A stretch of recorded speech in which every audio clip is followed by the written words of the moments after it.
Hola, welcome to Clear Vision, the channel where you can find practical usage of psychology based on my experiences as a psychotherapist, from my own life experiences and that of clients. In today's video, I wanted to address briefly the concept of oscillations of grief. I have been asked what it means. It's quite a simple theory or application. Grief comes from the loss of something, from the loss of a partner, loss of an identity, job, mobility, whatever. I'll deal with those in another video. When the loss is quite recent, we experience this oscillation of grief. So grief comes around and, it gets us in the morning, it gets us in the afternoon, and we feel sad, we feel anxious, we don't know how we're going to move forward, and we have all these mixed emotions, all this turmoil.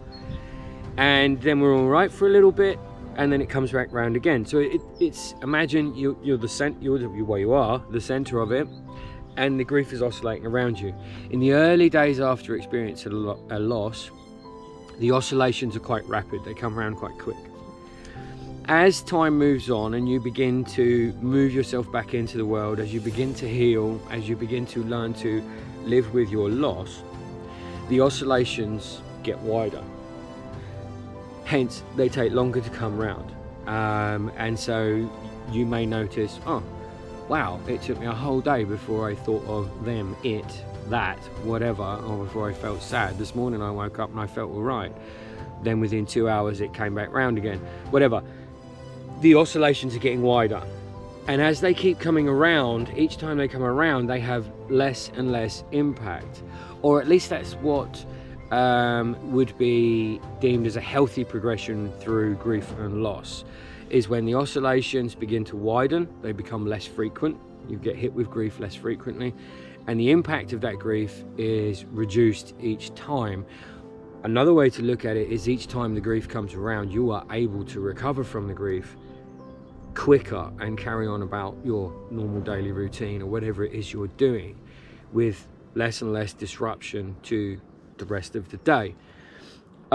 So oscillations of grief can be a good marker of a healthy movement through grief and loss, and can also be a good indication of perhaps what would be called, I'm a bit loath to say it, an unhealthy progression through grief. And the reason I say I'm a bit loath to say it is there is no right and wrong way through grief. There is only an individual way through grief. It's your grief, it's your process, it's your way through.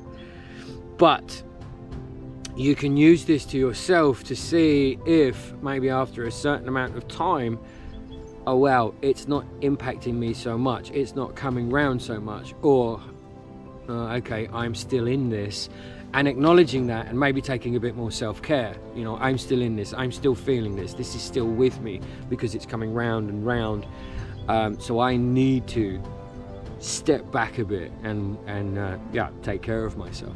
So that would be the practical use or application of oscillations of grief. I hope that helped. If you enjoyed what you see, please like and subscribe, and feel free to leave any comments. Until next time, take care of yourselves.